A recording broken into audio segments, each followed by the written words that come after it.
sunlight begins to fade now, and I feel like I'm losing time, but I don't know how I'm here. The sunlight has turned to gray, and I feel like I'm losing love again. I don't know how I'm here. I could feel your heartbeat.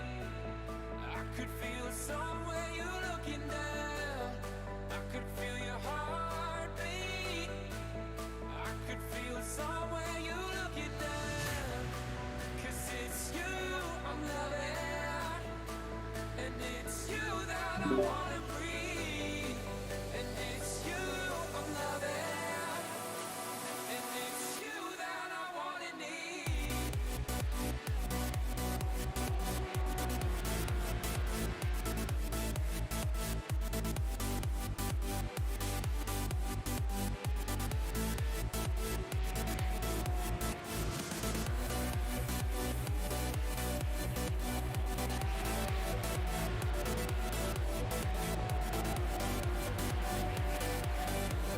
Certainly are. We're here at the home of British motorsport, Silverstone. Of course, this was the place where the Porsche Club of Great Britain overcame the Porsche Club of America in the International Sim Racing Challenge, which was held on the iRacing Esports Network a couple of months ago, where Matthew Dorrington won both races. And speaking of Mr. Dorrington, he is back after a long hiatus of spending his Sundays delivering sim rigs to his happy customers. But he's going to be one to watch today, isn't he?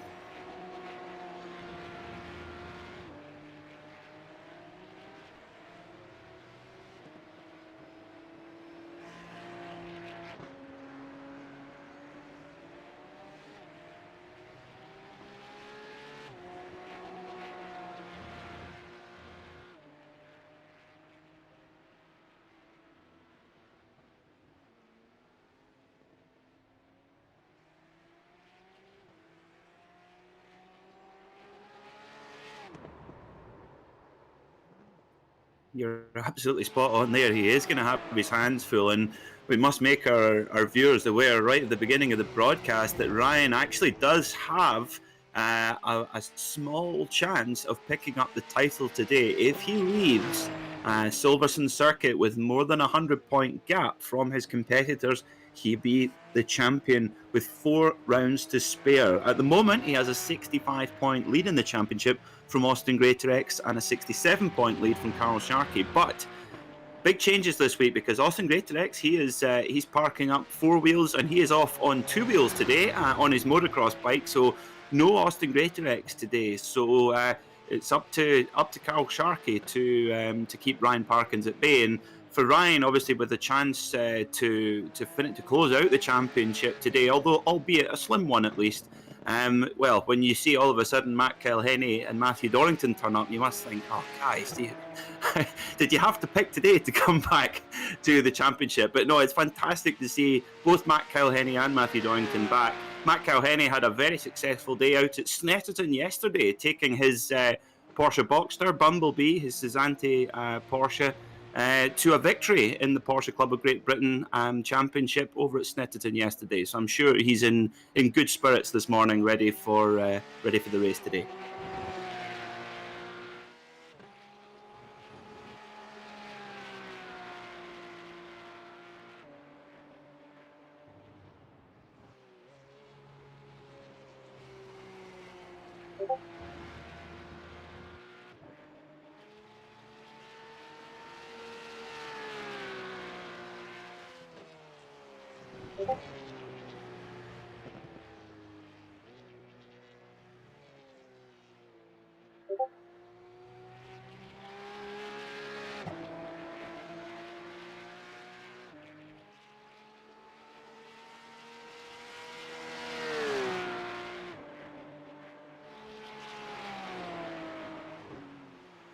It really does, and there's a lot of relevant stuff on that car. So I tell you what, why don't I talk about that, Jack, while you go off and sort off the technical stuff that I've got no idea. I'm glad that is you who's going to worry about that. So yes, this car, you're right, it looks fantastic for a number of reasons. I personally like the GT3 Cup wording over the rear wheel arches, which is very similar to the GT3 RS road car, which of course takes a lot of inspiration from the Cup racer. But also on the front bonnet of that car, you'll see a red O, which is the logo for Omologato Watches, who are the official watch sponsor of Porsche Club of Great Britain motorsport activity, and they produce a wonderful range of motorsport inspired watches. And in fact, you'll actually see a big Omologato billboard up at Monza and Watkins Glen as well, two real iconic tracks. And of course, Monza, we've had a visit there in this championship as well.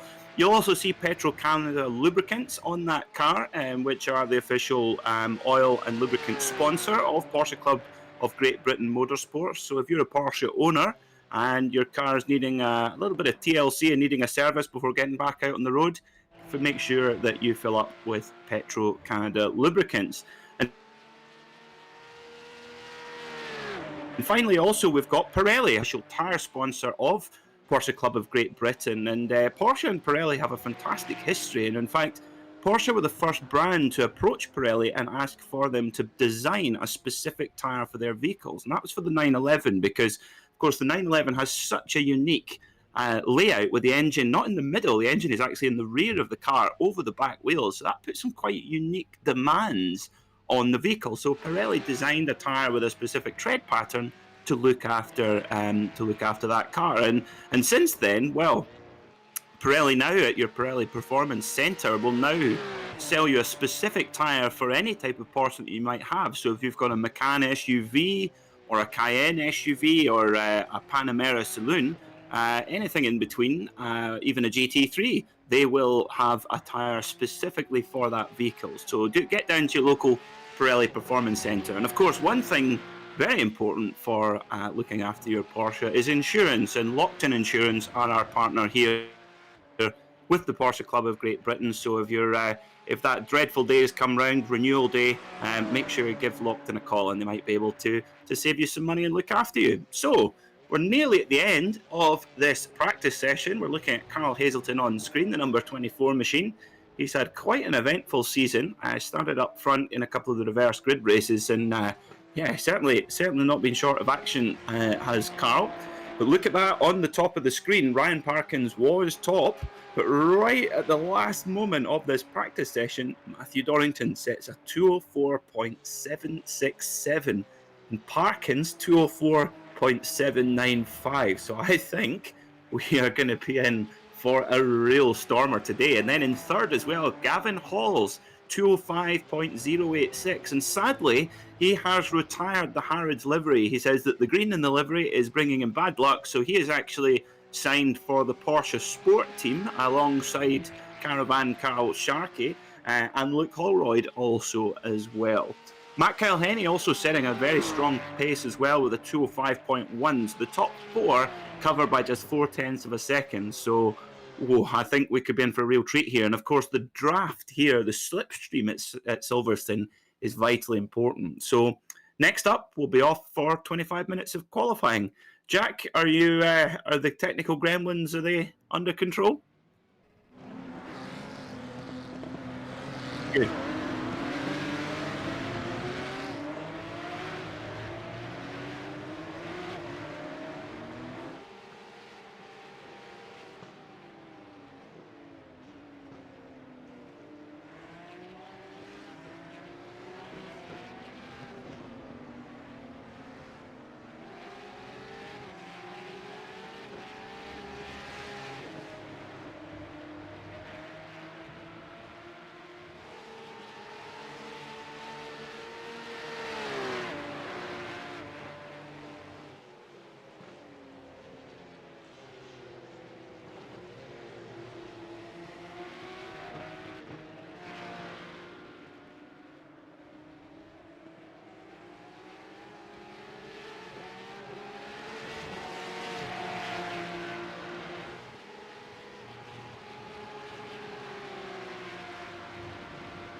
Yeah, absolutely. And that 10th can be gained and lost very, very easily, particularly with this being a group qualifying session. You know, on iRacing, you have some sessions prefer to have a solo qualifying where the drivers basically have the track to themselves and they all simultaneously set their lap, and then the lap times are put onto the board.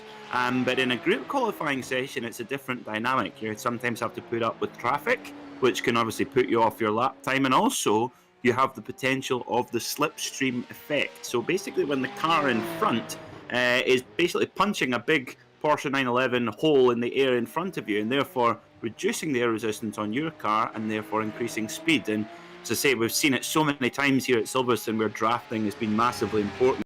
No more so than in 1969 when Jochen Rindt and Jackie Stewart slipstreamed back and forth with one another and actually passed one another on 30 different occasions. And unfortunately, the battle was only finished when Rindt unfortunately broke down and Jackie Stewart went on to win. But that could make an impact when, as you say, Jack, when the gaps are so tight that just that tiny little slipstream effect could make a difference. But we're looking at our championship leader, number 25, Ryan Parkins.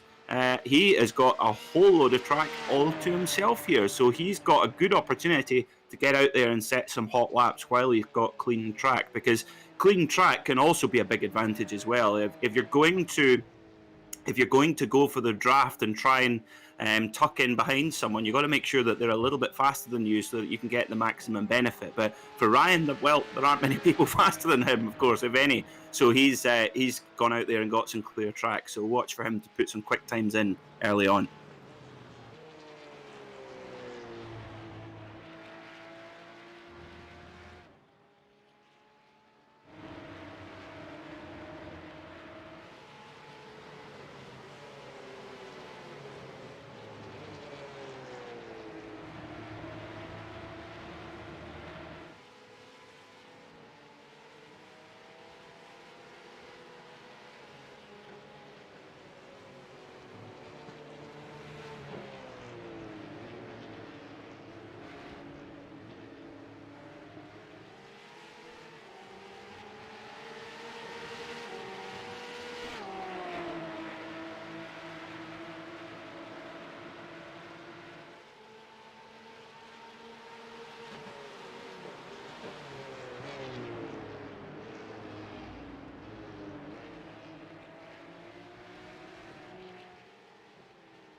Yeah, it's going to be I tell you what, I've got a big smile on my face here. The prospect of seeing these drivers really going at it, and we're going to see Ryan Parkins go basically take on the real cream of the crop, Dorrington and Matt Kilhenny, who have both been absent from the championship. And Matt, he's been off at university for the last month or two.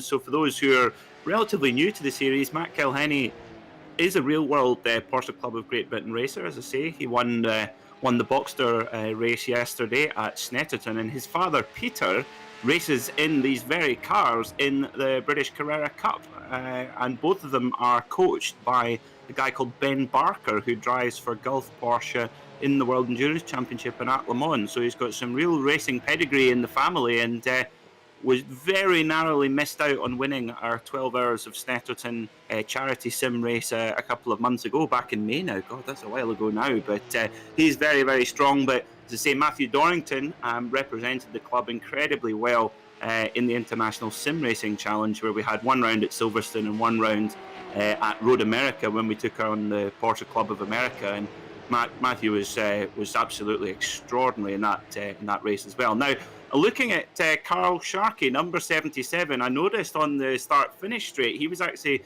going very, very slowly and pulling over to the side, and I suspect that was him looking for a dancing partner. Now, of course, we call him Caravan Carl because he's very, very good at finding a good dancing partner to draft with, and I wonder if he was maybe doing that there, perhaps.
Oh, it looks fantastic. Yeah, that black and green colour scheme, very, very nice indeed. And you also see on that car Midas Simulations, you'll see that just over the rear wheel arch, and that's Matthew's sim equipment company where he sells some very high-end equipment online. So if you're thinking of getting into sim racing, having watched the series here, well, do give Matt a call or go on his website. He has now I can never pronounce it correctly. Is it Huskenvelt? Am I pronouncing that correctly? The fancy pedals with amazing realism and direct drive wheels and all these kinds of things. So Matthew will be able to tell you a lot more about it. And make no mistake, that's it's not the fancy equipment that makes him quick. That's very much his talent behind the wheel. But yeah, if you want the best kit, give him a call.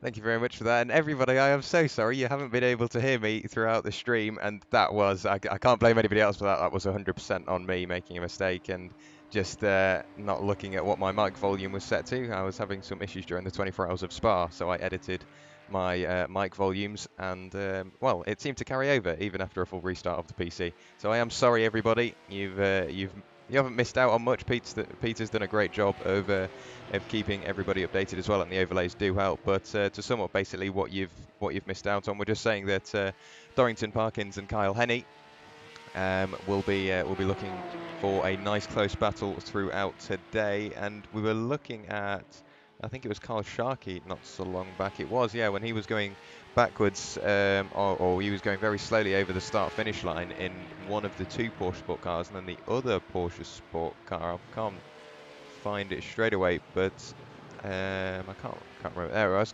Gavin Halls. He was going backwards, so it looks like there's sort of a mixed range of strategy up and down the order. Obviously, Carl Sharkey, like Peter said, we call him Caravan Carl, just because he sits on the back of cars pretty much 24/7, just getting the most of the draft. And Gavin Halls is pushing pretty much solo at the moment. He doesn't have any draft assistance from a car ahead, and it's clearly showing because he's been making those mistakes, looking for every little tenth. And something we alluded to, Peter, it was the time differences, because a tenth on most circuits is quite a sizable amount when you think about it. You are still well within draft assistance, and you're pretty much on the bumper of a car. But during qualifying, if you're a tenth back, there's still a bit of time out there for you to find. But when you're a tenth back on a circuit as big as Silverstone, it really is like not a margin at all. No, it's not, and can just be such a small mistake or it's such fine margin, and I think that's what today is going to be all about, particularly in race one. So for our viewers in race one, obviously this qualifying session will set the grid for that race, but race two is when it gets really spicy, because that is our reverse grid. So if you're familiar with the British Touring Car Championship, they do that in their race three. usually.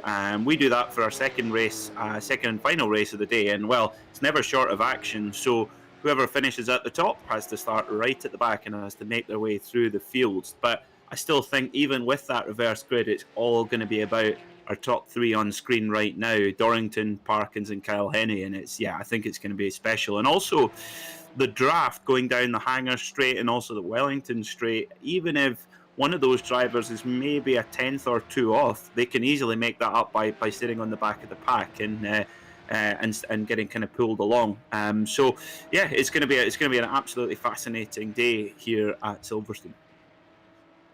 And I think just Silverstone generally, it is a circuit that produces some really, really close racing, and it has done for years. Obviously, so it's held massive events. Obviously, all of the Formula One calendar for a number of years, and it's got all the World Endurance Championships, the European Le Mans Series, and something that didn't come here that often, but I was lucky enough to attend, was the World Series by Renault. So literally just a weekend of Renault. You had Renault Meganes, Renault Clios, Formula Renaults, and it just seems no matter what car you put on this circuit, you just end up with close racing. And well, these Porsches are renowned for battling door to door, and putting it on a circuit like this, it's going to be something that just creates some really, really, really close racing, and it allows the drivers to stretch their legs after Zandvoort as well, because it was quite a tight and twisty circuit with Zandvoort, and Silverstone has got those straights where you can sort of push the limits of the cars, not only in the corners but on the straights as well, and see what the draft can really do for you. So I think it's going to once again just give the drivers out on circuit that extra little bit of confidence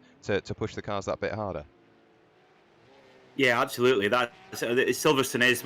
You hear the term driver circuit a lot, and it is a bit of a cliche, but Silverstone really is. You don't find many drivers who don't enjoy Silverstone. Of course, we see the British round of the MotoGP Championship come to Silverstone, and the riders absolutely love it here because, like you say, they can really open up their machines to its full ability. And I have to be honest, when the layout changed back in 2010, actually, funnily enough, we're going through the new section right now, it really, particularly for the motorcycles, it really, really worked and gave lots of fantastic overtaking opportunities. And of course, this year, in quite strange circumstances, albeit, we're going to have the 70th anniversary of the British GP at Silverstone as well. And of course, Silverstone is the only Grade A FIA certified circuit, so actually it's the only circuit that is technically eligible right now to host the Formula One race. Well, I've got to say, I knew it was definitely up there in terms of grading alongside obviously its other competitors, but I wasn't aware it was the only Grade A1 in the UK. But when you think about it, nowhere else has really got the runoff and the sort of general infrastructure to support such a massive event. And well, we're going to be making the most of all that infrastructure because, as you know, Porsche Club like to bring a nice little circus with them. So I'm sure we're filling the grandstands today, socially distant grandstands, of course. But everybody is still out on circuit. Matt Dorrington's still on pole position. He's not managed to extend that gap that he's already built up of 800ths over Ryan Parkins. And he's been setting purple sectors here and there, but nothing major. This lap, he set a purple sector 1. We're just looking at him go through the first stadium section, so to speak. And so he set a 14.22 sector time in sector 1, and that's almost 1.5 tenths quicker than anybody else has gone through there today. And on the lap prior, he set a purple sector 2 as well. So he's almost like he's slowly working his way through the sectors and getting quicker and quicker and quicker throughout. But that time through sector 2, he wasn't quite as quick as he was last time. And I think this just sort of almost pays respects to SDK as well, because you can really get an insight into what the drivers are doing. And like, no matter what they do, we pretty much know about it. Yeah, exactly. It's the SDK software that we use for the overlays on the broadcast. An amazing piece of software, and it's completely customizable. And of course, our colleague Chaz, who sits in Etterton today, he does a great job of playing around with it and customizing it to make it look so good for the broadcast. But yeah, the timing software on it is very, very good and gives you lots of information, which for us as commentators is really, really important. But just a note on Matthew Dorrington, it's interesting. He has just got out there and just knocked out the laps, because although 25 minutes to qualify might sound a lot, again, coming back to the length of the track here at Silverstone, it's just over 2 minutes a lap. So you've actually not got that many opportunities to set your time. And also, the track limits here at Silverstone are very fiercely enforced by the electronic stewards on iRacing. So if you just step one wheel over the line and iRacing thinks that you have gained an advantage, that lap will be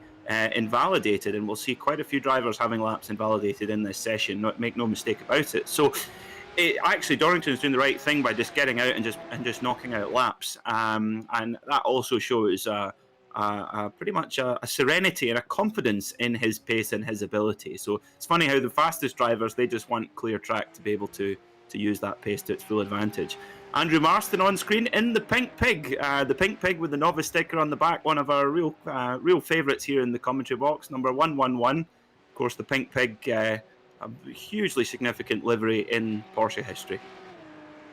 It really is, and it's one of those ones where once you see it, you can't really unsee it, because every time you look at a Porsche, you'll always go, oh yeah, I remember seeing that one with the pink livery, and obviously it was made famous at Le Mans and now on iRacing as well, just because it's a livery which shouldn't work. Personally, I don't think that shade of pink really should be on a race car, but I don't know how they've done it. They've just made it work with the almost deeper pink, almost red flashes along the car as well. It just works. I don't know who came up with it, but everybody must have looked at him and gone, "Are you sure? Really?" And well, like I say, they've really made it work, and it does look something else. One of my other favourite liveries we've got on circuit, but not somebody we've really seen major amounts, is Amrik Sachdev's, because it's a livery which, well, it just fits a Porsche. If you went to, I don't know, a British touring car round and you looked at the Carrera Cup paddock, that really wouldn't look out of place, would it? Not at all, and that livery is representing Amrik's financial advice company, 360 Financial Management. So if you require financial advice, which quite pertinent at the moment, give Amrik a call, and he'll be delighted to help you out with that. And Amrik, one of our newcomers to the paddock in the last few rounds, and doing a grand job. And he had a tricky weekend, as many people did, at Oulton Park a couple of weeks ago. It's such a challenging circuit, and it's quite funny on the kind of virtual paddock that we have on the Discord software for all of our drivers. He came on, and it's often where it's a little bit of a apology hour after the after the race, and Amrik said, "Oh, this is too difficult. I'm going back to golf." But he's persevered, and he's still out there on track, which is fantastic to see. Now, the thing about here at Silverstone as well, it's such a big commitment circuit, isn't it? It's very dependent on aerodynamics. There's a lot of really high-speed corners, and well, that's no more important than when we see the Formula One cars come here. And coming through this section here, Maggots, Beckett's, Copse, and Chapel, Lewis Hamilton, he says that is the section. Everyone talks about Eau Rouge and stuff like that, but he says no, Eau Rouge has nothing on Maggots, Beckett's, Copse. Such a high commitment section where aerodynamics and, to be honest, sheer bravery is so important. And of course, Porsche have quite a history here as well, as you can imagine. They won the first ever 3 Silverstone 1,000 kilometre races with the 956 and the 962, and the first time they won it was with Derek Bell and Stefan Beloff, and of course the late Stefan Beloff, that was one guy who was never short of bravery, and in those cars with nearly 1,000 horsepower and huge aerodynamics, well, that was why he was so fast in them. Yeah, I'm sure. It's not great just having a fast car. You've got to know how to drive it as well, and he clearly did. Somebody that we didn't see last time out was the man we're looking at the moment, Danny Jones, in the number 5 Haribo car. And I'm not 100% sure why he wasn't out. I'm sure you might have an idea, Peter. Just like you say, you're in the Porsche Club paddock. Go on. He said he was out, funnily enough, at Silverstone, and he referred to it as his full immersion 3D rig. Which I think meant that he was on a track day at Silverstone in his. And if my memory serves me right, I think Danny Jones has a GT3 in real life as well, the lucky dog. So so that's why we didn't see our beloved Haribo car out there last week, but we've got it back this week, and I believe from the reports coming from Snetterton that it actually has a rival. One of the new Cayman Sprint Challenge cars has a full Chupa Chups lollipop livery on it, which I have to say, I don't know if you saw the picture of it. Wonderful looking car to rival the Haribo car. I've got to say though, I do love the look of the 911 Cup car, but if you get the GT3 car, what's one of them? The GT4 car, and do it properly, it does look, it just looks a peach, doesn't it? And we've said it pretty much every round so far that a good livery does make you go faster, and it evidently does. But this is a livery which only sort of came into fruition last time last time out at Zandvoort. This is Luke Holroyd's number 911 car in the new Porsche Sport livery, and that's another livery which, if you were walking through a Porsche Club paddock in real life, it really wouldn't look out of place. We're now 21 minutes into this session, almost 22 minutes into this 25-minute qualifying session, so we've still got around 3 minutes to go. We'll give you a quick rundown of the top 10. They'll also bring up the other times as well on the left-hand side of your screen. So Matt Dorrington on provisional pole position with a 2-minute 4.912. Ryan Parkins, the only other driver to break into the 204 margin with a 204.990. Matt Calhenny still in provisional third position at the moment with a 2-minute 5.661. Quite the margin between those two, almost 7/10. Then we go back to Gavin Halls in fourth position with a 2-minute 5.785. Carl Sharkey with a 2-minute 5.981. And then we slowly drop into the 206s. There's only two drivers in the 206s at the moment. That's Paul Rieger and Mark Phillips in 6th and 7th. And then we get into the 207s, which is probably one of the most popular lap times we've got out on circuit at the moment, with Oliver Carwadine, Mark Bowe, Johnny Elia, Stuart Clark, James Cummings, and then Danny Jones and Chris Bowie, all in the 207s at the moment. So everybody they're separated by, well, from top to bottom of the order, we're looking at almost or just over 5 seconds, a little more even. And that sounds like quite a lot, but we've got to remember, race 1 is all based on qualifying, but race 2 is a full reverse grid, so that could really almost throw a spanner in the works for Matt Dorrington's return comeback.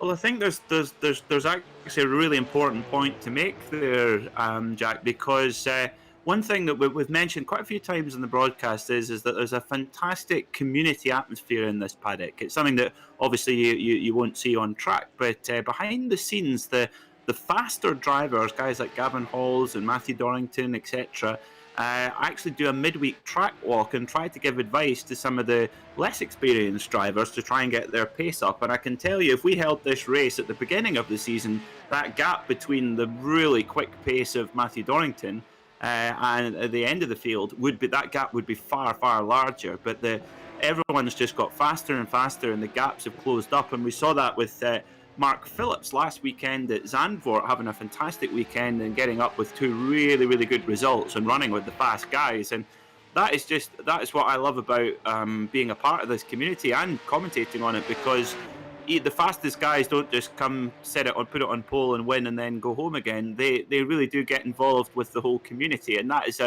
really is what club motorsport is all about in the real world. And it's fantastic to see that come across in the virtual world. And to be honest with you, I think for club motorsport in the future, here virtual sim racing is going to be a massive part of club motorsport in the next decade or so, for sure.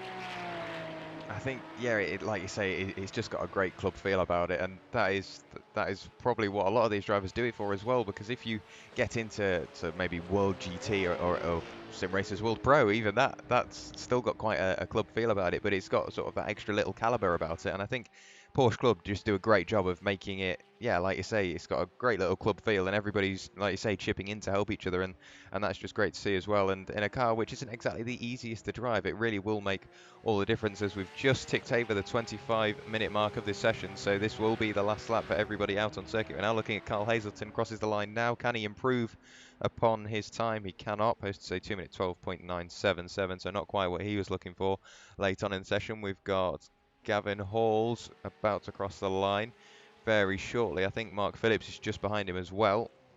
So we'll keep an eye on these two going through the final little section. I think this is club. Please do correct me if I'm wrong. So going through the final corner, be careful of that sausage curb on the exit. Round the final corner, crosses the line now. What can Gavin Halls do? Does he improve upon his time? He does, but it's nothing major with a 2-minute 5.738.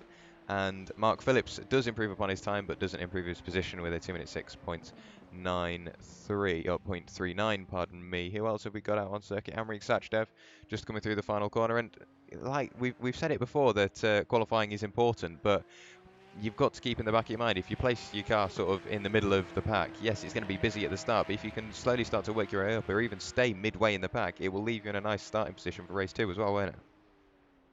Yeah, I mean, certainly we've seen a lot of attrition in many of the races, with a lot of cars getting involved in contact very early on in the race. Now, if you can avoid that contact, very easy to say, hard to do. But if you can, you're right, Jack. If you maybe qualifying doesn't quite go to plan and the car just doesn't hook up, or you just feel a bit out of sorts, that can happen.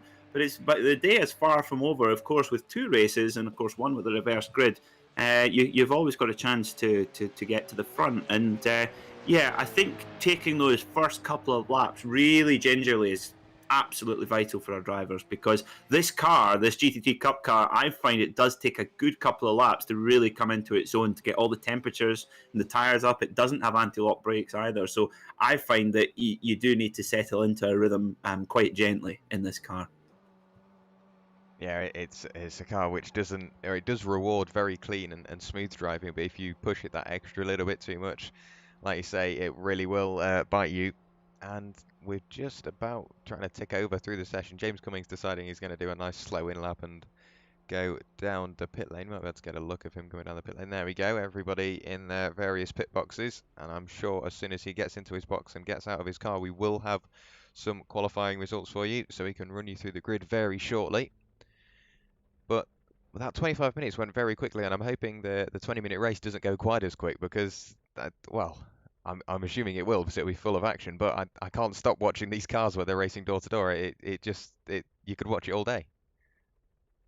Yeah, you could. And I think today, with we've said it a few times already, with Matthew Dorrington, Matt Kilhenny coming to play today, I think you're going to see, for our regular viewers of the series who maybe haven't seen Matthew or Matt Kilhenny in action, well, I can tell you're in for a treat with these drivers. And but Ryan Parkins, he's every match for the pace, as we've seen both in practice and qualifying. But looks like the session's been advanced and we're ready to go. We are indeed. So we've got the grid for you now. Matt Dorrington lining up on pole position alongside Ryan Parkins in P2. Mike Alhenny in 3rd position, followed by Gavin Halls, Carl Sharkey, Paul Rieger, Mark Phillips and Oliver Carwadine. Mark Bowe and Johnny Elia round out the top 10. Stuart Clark in 11th, followed by James Cummings. Can we go down another few if it works? There we go.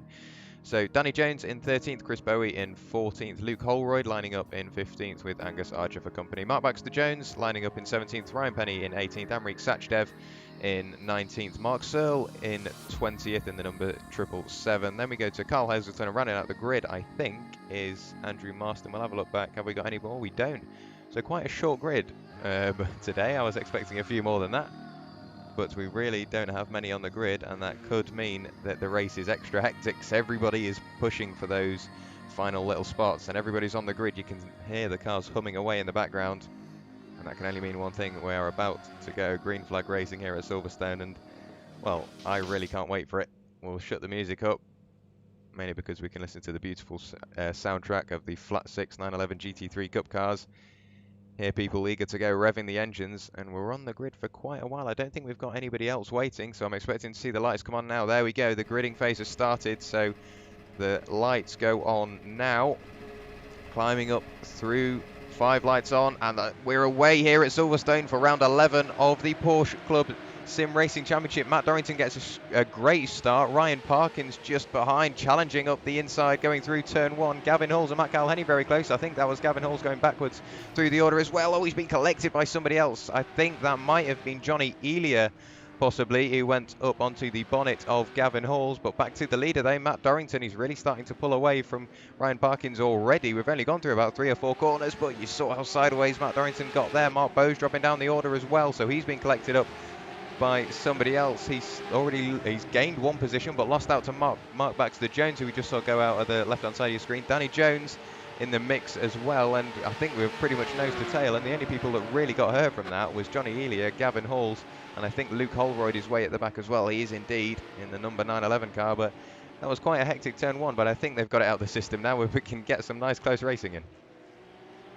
Yeah, it certainly is. Unfortunately, Kyle Henney getting caught up in a bit of an incident there at the beginning. He got into the back of. I can't actually remember who it was now. Forgive me. And it was Gavin Hall. Sorry, my apologies. I knew it was one of the Porsche Sport cars, but yeah. So Kyle Henney getting into the back of Gavin Hall's and turning him around and getting a little bit checked up, and then Mark Phillips collecting Kyle Henney. So Mark Phillips up to third position and looks like he's got away relatively unscathed. But look at the front. Look at Ryan Parkins and Matthew Dorrington away at the front, and Ryan right in the. He's got it. He can't really let Matthew get away. He's got to hook in early and try and get in the draft and try and make him think about it. Maybe put a move in early, perhaps. But good start from our two drivers. But a pity, Kyle Henney. Well, he's got a bit of form with tricky first laps at Silverstone, because the International Sim Racing Challenge, he got caught up in an incident in the first sector as well. So not a good start to the day for Kyle Henney. No, it really isn't, but look at this battle now. Carl Sharkey, this is the battle for third position, the last spot on the podium. Mark Phillips under intense pressure from Carl Sharkey. We've seen some great performances from the pair, and following this little battle is that man there, Paul Rieger. So he'll be rubbing his hands together, hoping that they slow each other down enough just so he can sneak through and get that final spot on the podium. We've got lots of cars nose to tail up and down the order. We're going to keep on looking at this battle, because it looks like Carl Sharkey was having a sneak peek up the inside. He couldn't quite get the move done on the brakes going into the second hairpin. Can he get the cut back going on to the straight? It doesn't look like he gets the run, but he's got to be careful, because if he compromises himself too much, like we've mentioned, Paul Rieger is really, well, just behind to pick up all the pieces. We've had an incident from Ryan Penny. We'll have a look back at that, and then we'll have a look back at that at the start. Was this self-inflicted going through Maggots and Beckett's? He's got a lot of damage on that car. Doesn't look like he could get it turned. Rotates the car through 90 degrees, and then it's stuck in the middle of the track.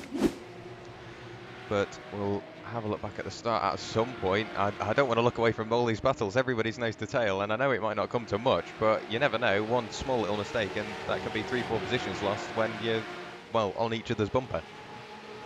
Yeah, it's tight. It's very, very tight so far after just 3 minutes of this race. And yeah, we'll watch for Paul Rieger in 5th position. We call him Paul Anchors Rieger now, after his amazing do-or-die move into the Hizzy chicane at Oulton Park. So we've got Paul Anchors Rieger here, we've got Caravan Carl Sharkey, and we've got Mark Bernie Eccleston Phillips. Of course, Mark is our main organiser of the Porsche Club of Great Britain Simracersworld as well. So that's a great three-way battle for the last place on the podium here, and for Carl Sharkey, he's to try and keep Ryan Parkins at bay and delay that championship coronation a little bit longer. He's going to make his way up the field as well. Will, but now look at this. This is the battle for the lead. Matt Dorrington on the inside going into the final chicane. He compromises his line on the way in, hits the sausage curve, which really won't give him the momentum. There's contact between the two of them. Ryan Parkins just giving a little love tap to Matt Dorrington, letting him know he's there, but nothing came of that.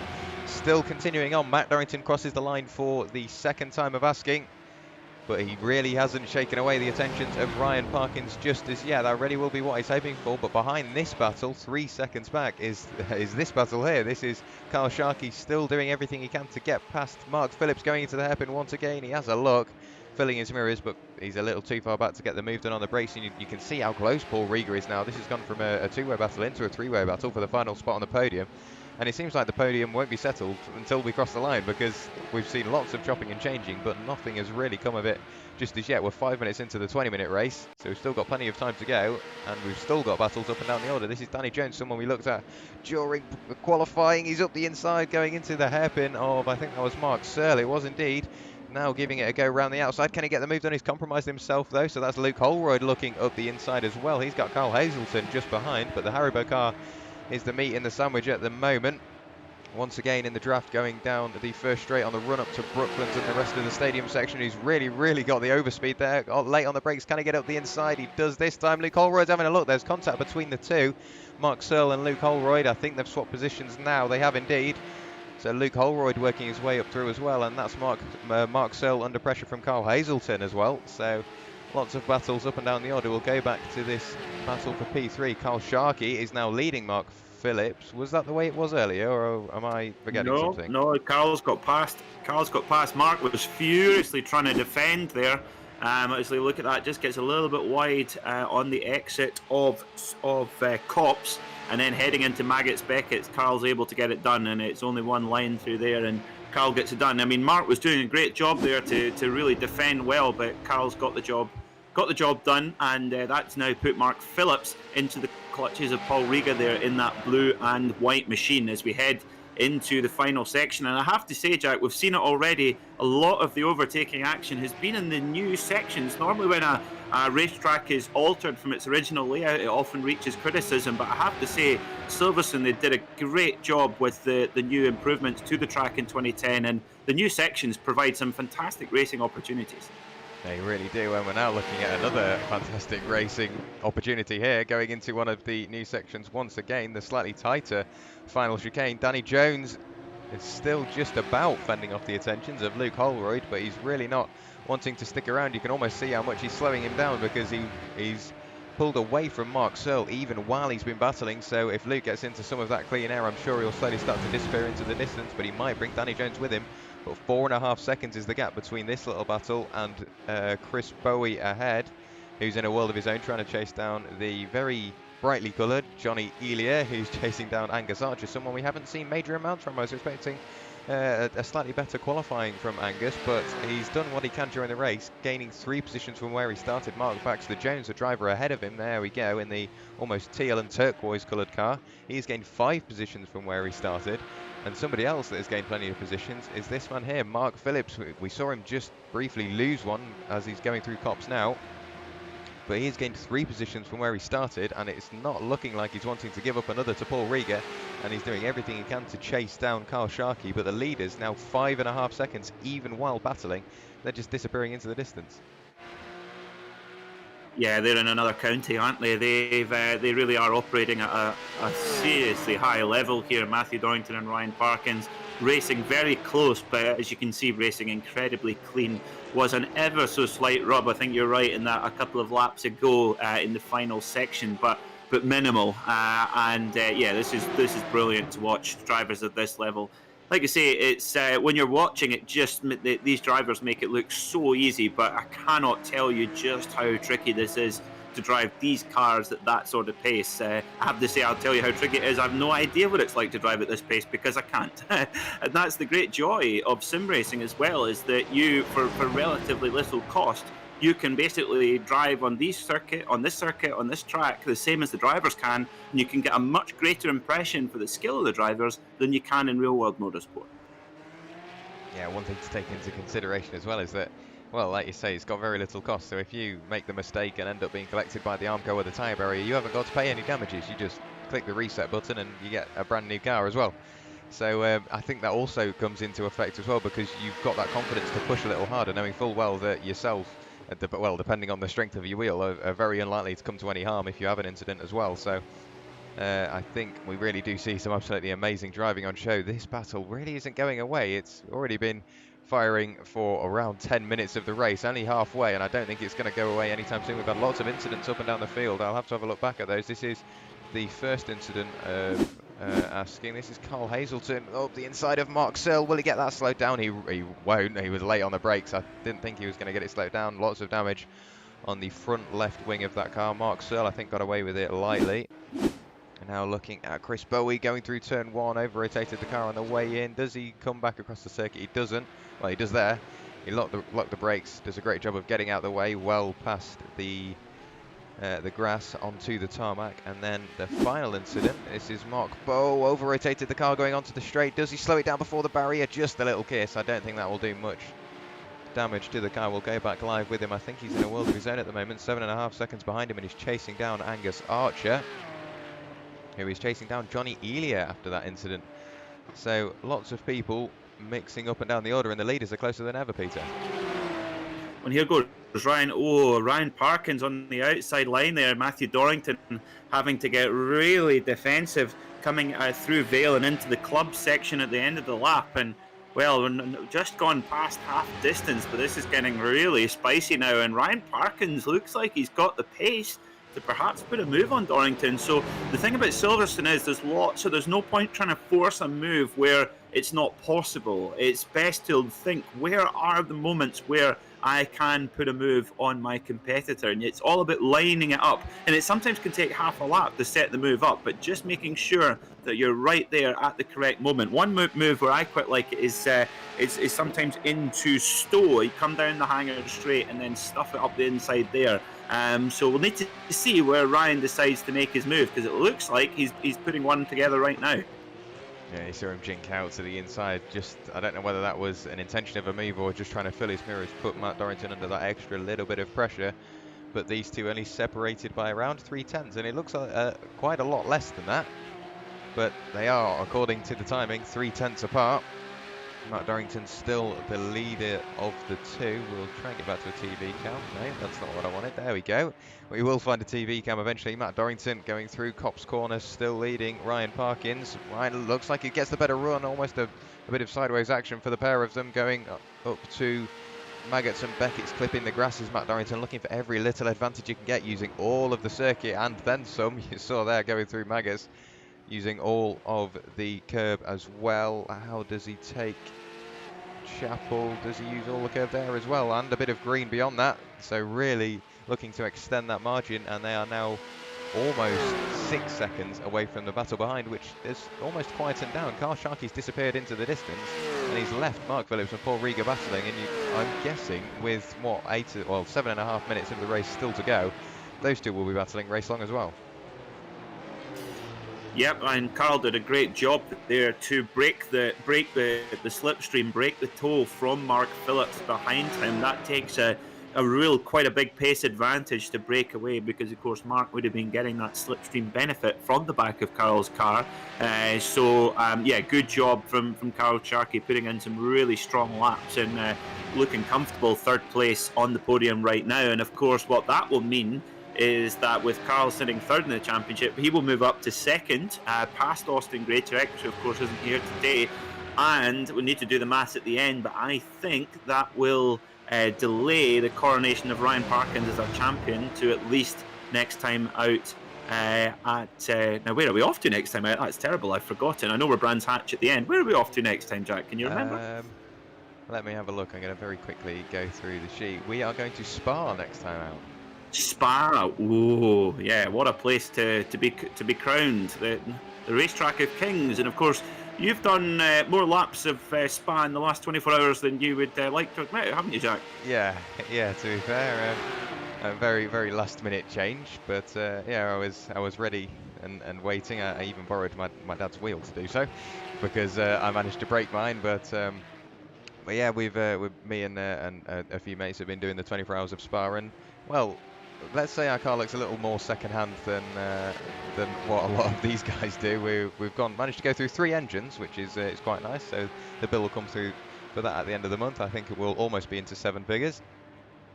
But let's hope for no such calamities in the race today. Mark Phillips in 4th position at the moment, still trying to fend off Paul Rieger. 4/10 between the two, and it's not like they're battling. It's almost like Paul Rieger doesn't want the position at the moment. He's just sat in the draft, saving a bit of fuel. And well, I don't know. I think he's quite comfortable where he is, because we've seen a range of results for Paul throughout the season.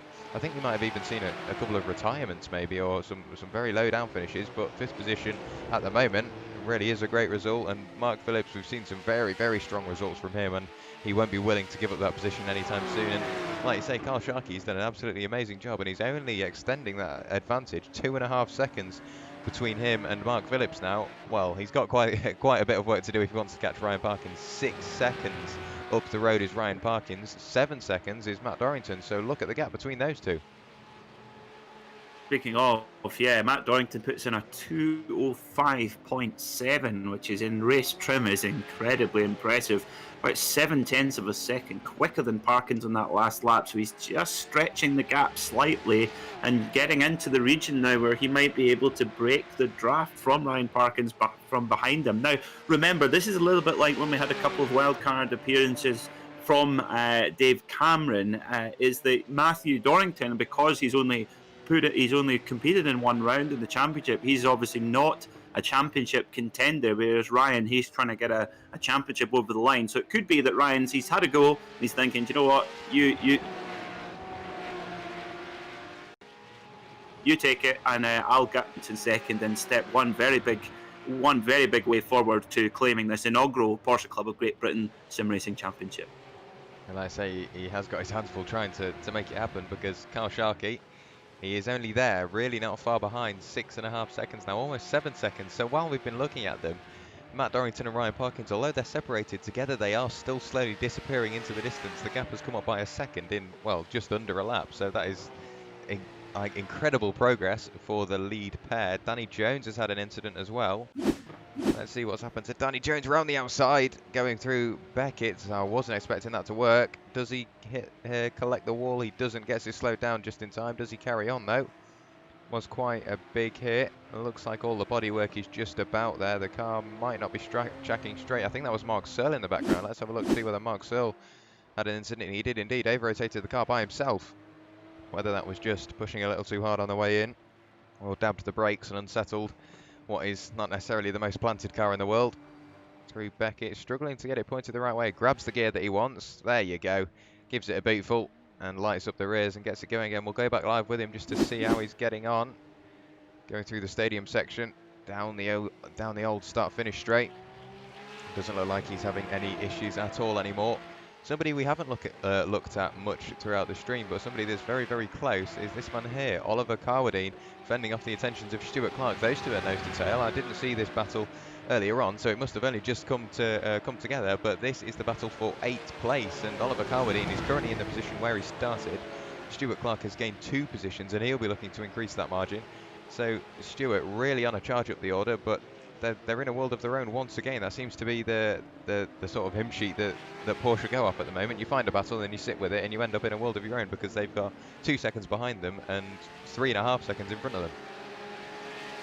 Yep, they do. And I also want to give a shout out to Matt Kilhenny in 6th position. You know, he was back in 15th after that lap 1 incident. I don't know if that car will be at 100% health either. But he's managed to get himself back up to 6th position, with Paul Riga next up along the road a little bit further down. But watch for him. If he can get a clean run at race 2, then you never know. He could be out there for a good result. You'll see there on the bonnet SW Engineering, which is the team that run his car in real life in the Porsche Club of Great Britain Racing Championship. Speaking of race 2, obviously the leaders will start at the back if they finish the way they currently are. But somebody I think who has had an amazing race 1 and who will be looking for an even better race 2 is this man here, Mark Baxter Jones. He's gained 6 positions. Obviously that might have been slightly assisted by the incident at the start, but he has definitely gained a few on track, and he's looking to gain another now, chasing down the chrome blue and orange machine of James Cummings. So Mark at the moment in 11th position, which is slap bang in the middle of the running order, so that will put him where he needs to be. Once again, slap bang in the middle of the running order, and in theory everybody he will start behind will either be slightly slower or will have come to strife in race 1. But I think we are going on to the last lap now. Matt Dorrington posting a purple time. That was a 2:05.77, so a great time by Matt Dorrington. Look at the gap he's built up to Ryan Parkins now, 1.2 seconds. So I'm not sure where this has come from, bearing in mind they were very, very close together. Could that just be that the draft has disappeared from Ryan Parkins and he can't keep up with Matt anymore? I think it's Matthew Dorrington putting in qualifying laps. Yeah, 2:05.7s in a row, and I mean, Ryan is not hanging about. He's doing a 2:06 flat, which is very, very quick in race trim. But Matthew Dorrington, just perhaps as the fuel's coming down, the tyres maybe wearing ever so slightly, and Matt's just had the edge under those conditions. But also, we must consider that Ryan is likely to be thinking about the championship as well, and not risking too much, gathering a whole bag of points. Of course, Austin Greatorex in second, not here, so he'll be scoring 0. And Kyle Sharkey with a great drive from him for a 3rd, but that's just what Ryan needs to do. He's got plenty time, and gather the points. And people remember champions much more than they remember race winners, that's for sure. That couldn't be more true at the moment. But Ryan Parkins, well, he's dominated the time he was away, but like we were expecting, Matt Dorrington comes back for the first time in, what would that be, almost 6-7 rounds of sitting out, and what a performance. He's led from lights to flag so far and fended off some great advances from Ryan Parkins, but going through the final couple of sections, as long as he nails this, it's going to be one hell of a comeback drive for the Fury Simsport driver. in the number 166 Porsche 911 GT3 Cup car going into the final chicane, and that gap has come up even more in literally just the lap prior. 1.5 seconds between Matt Dorrington and Ryan Parkins, but Matthew Dorrington going round the final corner, crosses the line now, wins round 11 here at Silverstone of the Porsche Club GB Sim Racing Championship, followed by Ryan Parkins. A great drive from Ryan. No lower than the bar he's already set for himself, but Carl Sharkey crosses the line in P3. Great drive from him, pulling away from Paul Rieger, who eventually crosses the line in P4. I missed the overtake, and I think that might have literally just happened because Matt Henny very slowly out of the final corner. I will have to have a look back just to see what happened between the two, but that was a very slow final corner for Matt Henny, so I think he might have had a slight issue. Gavin Halls crosses the line in P6, I believe. P6 it is indeed. Oliver Carwadine in P7, Stuart Clark P8, Mark Phillips in P9, and James Cummings in 10th. And we'll give you a slightly more solid running order once we get the results up. But if you were not necessarily going to name a driver of the day, but a driver of the race, who would you award that to, Peter? Well, that's a good question. I mean, I have to say it's obviously Matthew Dorrington, a race winner, was very impressive under a lot of pressure from Ryan Parkins for most of the race. But what can you say about Carl Sharkey? You know, he's still fighting for the championship. He still has that mathematical chance, and you just never know. It's not done until it's completely in the bag. And he had both Paul Rieger and Mark Phillips putting a lot of pressure on him, but he put in strong laps when he needed to and broke away and was able to claim that podium position. So I think for me, it's got to be Carl Sharkey really putting in a very strong performance there. Now, I think something must have happened to Mark Phillips on that final lap because he was running strong around 4th, 5th position, battling with Paul Rieger, and then finished in 9th. And I think delayed by about 20 seconds on his final lap. So it'll be interesting to see what happened to him on that last lap. Obviously an incident of some sort. I think we might have found it. Oh, that's going through the final corner. It looks like he's over-rotated the car a little bit. So let's have a look back. Can we go any further back? We're going to have to go through. Can I speed this up at all? I don't think I can. That's way too far back. Let's have a look here. Here we go. That's a good point. Full run up, yeah. So going into, what is this Abbey or is this Stowe? I can never remember. Stowe. Oh, that's what happened. Over-rotated the car all the way through. It doesn't look like he really did much wrong there. Just unsettled the car, and there is, who's that behind it? That's Mark Henny on the way in, late on the brakes, gets the move done, but that's Mark Phillips with a very late dive up the inside, side by side. I don't know how they avoided that. Oh, I think that's almost both cars going for the same piece of tarmac. Mark Phillips, in my opinion, didn't leave the greatest amount of room for Matt Henny on the apex, but that's what's happened to Mark Phillips. He was on for P4 for a long time, and on the final lap it all unravelled, and like you say, crossed the line in P9. So I think if we have a look, we might have some confirmed race results. And ladies and gentlemen, I'm going to hand you over to the ever amazing Peter MacKay to run you through. So, Matt Dorrington on return to the series wins by 1.439 seconds from our championship leader Ryan Parkins in the 25 car. Rounding out the podium, a brilliant drive from Carl Sharkey in the number 77 Porsche Sport machine. 4th was Paul Ankers Rieger in the number 7. Great to see him running up the front as well. Matt Henny, great recovery drive, coming from 15th on lap 1 to finishing 5th with a little incident there at the end, but good drive from him in the number 6 machine. 6th was Gavin Halls in the 38 car. 7th was Oliver Carwadine. 8th, Stuart Clark. 9th, Mark Phillips, after certainly a very eventful final lap for him. 10th was James Cummings. 11th, Mark Baxter Jones. 12th was Johnny Elia. 13th, Angus Archer in the number 17 machine, one of our real-world Porsche Club of Great Britain drivers. 14th, Mark Bowe. 15th was Chris Bowie. 16th, Luke Holroyd. 17th was Amrik Sashdev in the 9 machine. And 18th, Danny Jones in the Haribo car. 19th was Carl Hazelton in the number 24 Porsche Centre Chester machine. 20th was Mark Searle. 21st, Andrew Marston in the 111 Pink Pig. And 22nd, in the number 99, was Ryan Penny. And Jack, I can't wait for this reverse grid race in race 2. It's going to be one hell of a race as well, because everybody that we saw get some absolutely amazing results in race 1, will have to carve their way back up through the order and see what they can do about getting a good result in race 2. And Mark Phillips, although he came to strife very late on in race 1, it's put him in a slightly better starting position for race 2, so it'll be good to see where he can finish his intentions of today. But ladies and gentlemen, we are going to have to just put you back onto the thumbnail screen, I believe. There we go. Right, yep, so race 2 is on the way, ladies and gentlemen. So what we'll do is we'll get these sessions swapped over and we will be right back with you. Don't go anywhere.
Hello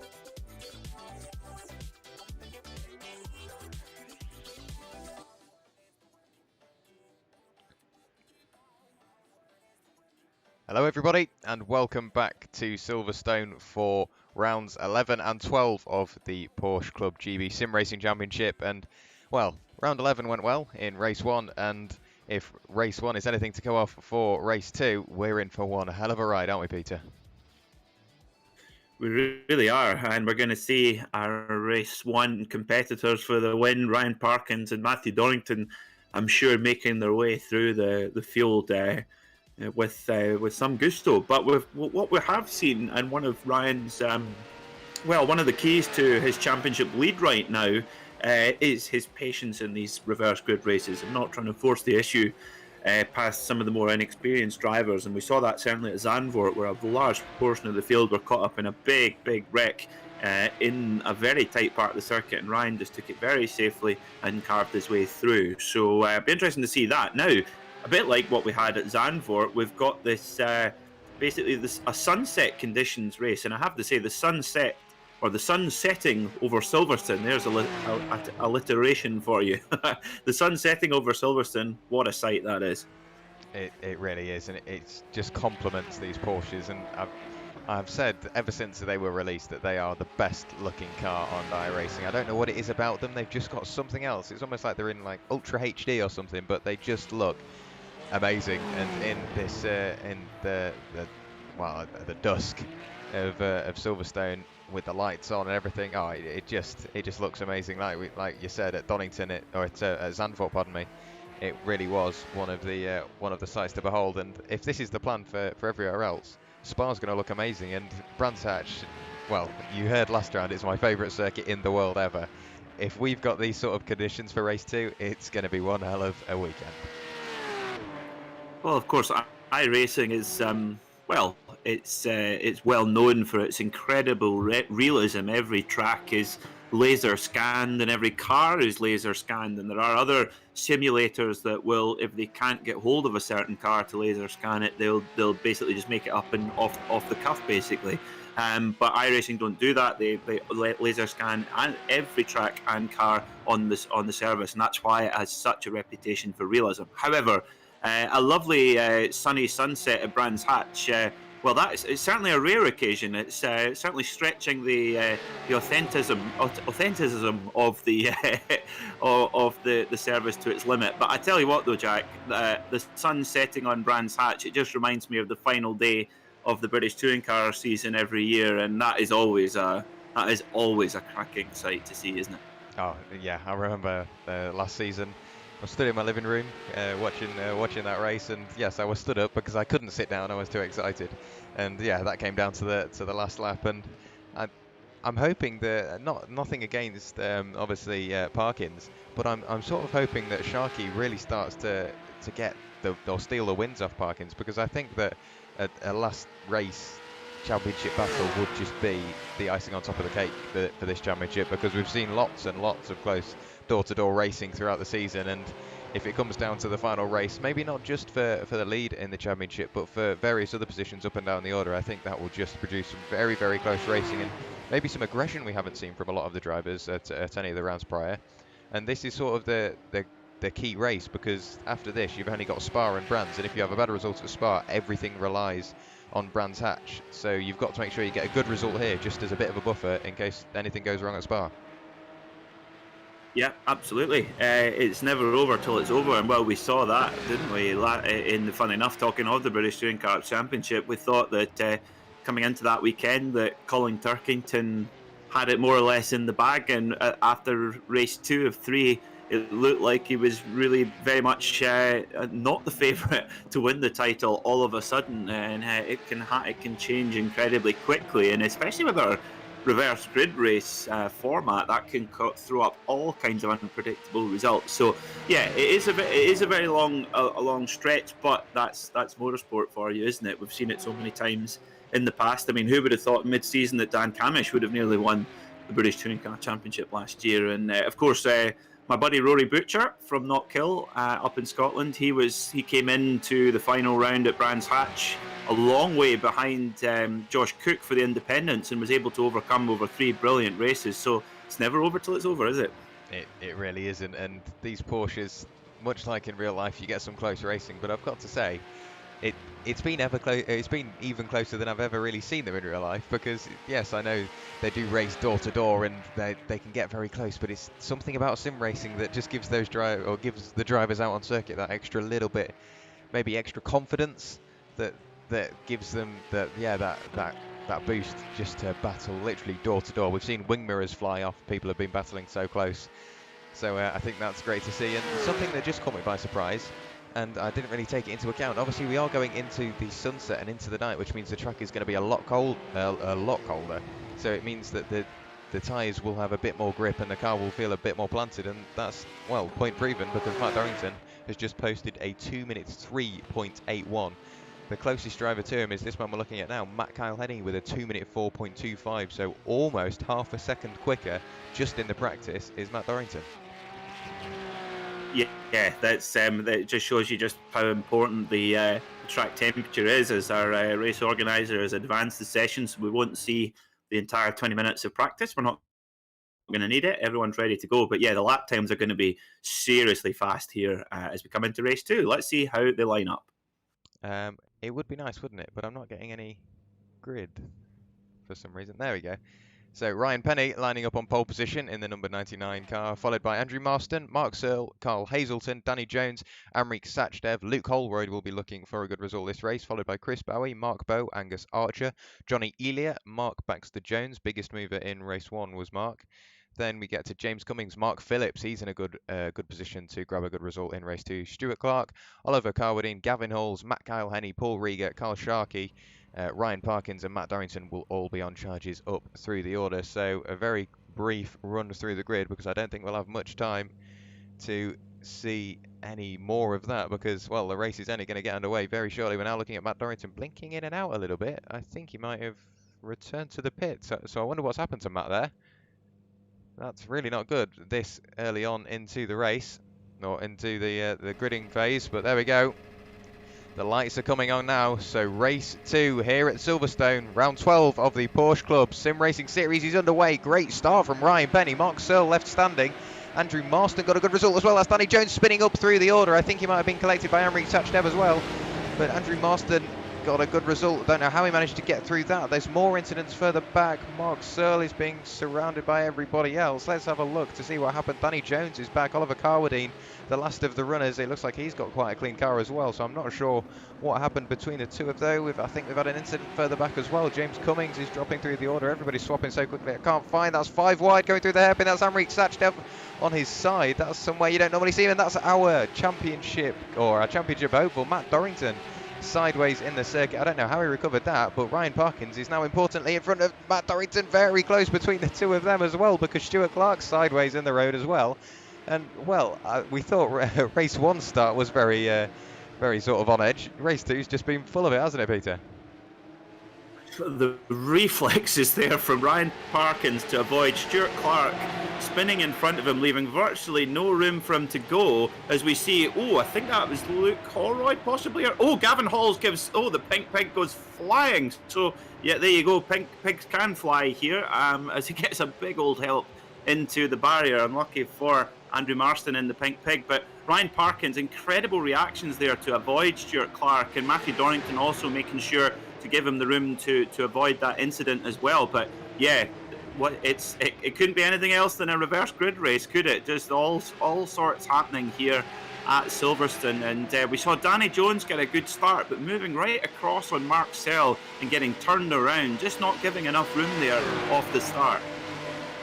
Yeah, it was a very close start. We're now looking at Angus Archer looking up looking to defend his position around the outside. He's going to lose 2 positions here because Chris Bowie's looking up the inside. I don't think he's going to get the move done on the run up to the hairpin. Now side by side just in front, that's Luke Holroyd and Matt Kyle Henny. Matt Kyle Henny has had a great start. He's gained 15 positions, promoting himself into P13. That's Angus Archer, the man we're just looking at, rotating his car 380 degrees in the background. But Matt Kyle Henny currently on the podium. The next target for him will be Mark Baxter-Jones, who, like I said, he was biggest mover in race 1, and he's almost the biggest mover in race 2. Gained 10 positions from where he started up into P2. Ryan Penny still leading the way, but that gap between Ryan and Mark has got ever closer. I think we've got an incident for Chris Bowie as well. We have. He's sideways coming out of turn 1. So the action really isn't over just as yet. This is the closest battle out on circuit. He's got Matt Dorrington in there as well. So Matt Dorrington in P8 at the moment, fending off Carl Sharkey. We've seen some great results from Carl, but look at that man there going up the inside. Ryan Parkins looking to pick up a couple of positions in one corner, but he's got the best seats in the house for this because he'll be rubbing his hands together. Because Matt Dorrington, someone who isn't going to affect his championship, if he can slow down Carl Sharkey and Ryan can get in front of both of them, it will just be a make-believe sort of story for him.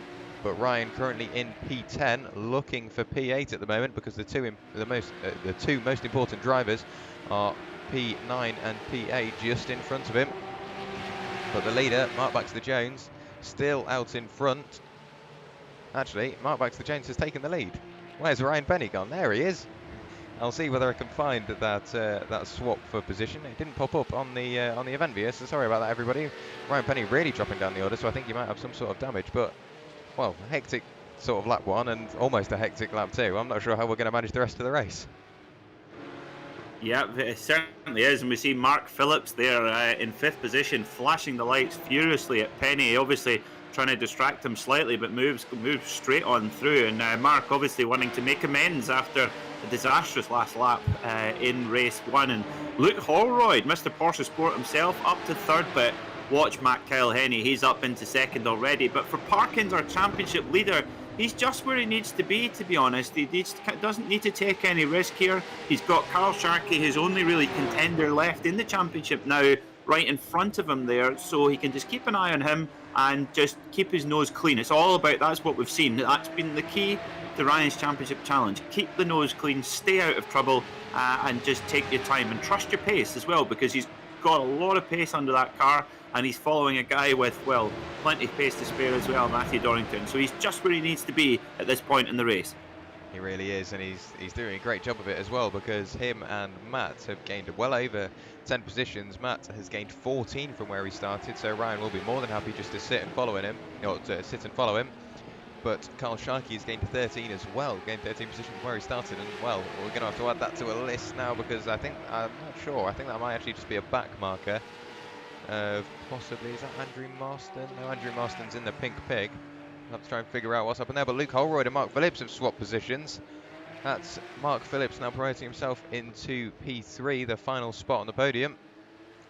Luke Holroyd just behind, not willing to give an inch just as yet. Gavin Hall's behind in the 2nd of the Porsche Sport cars.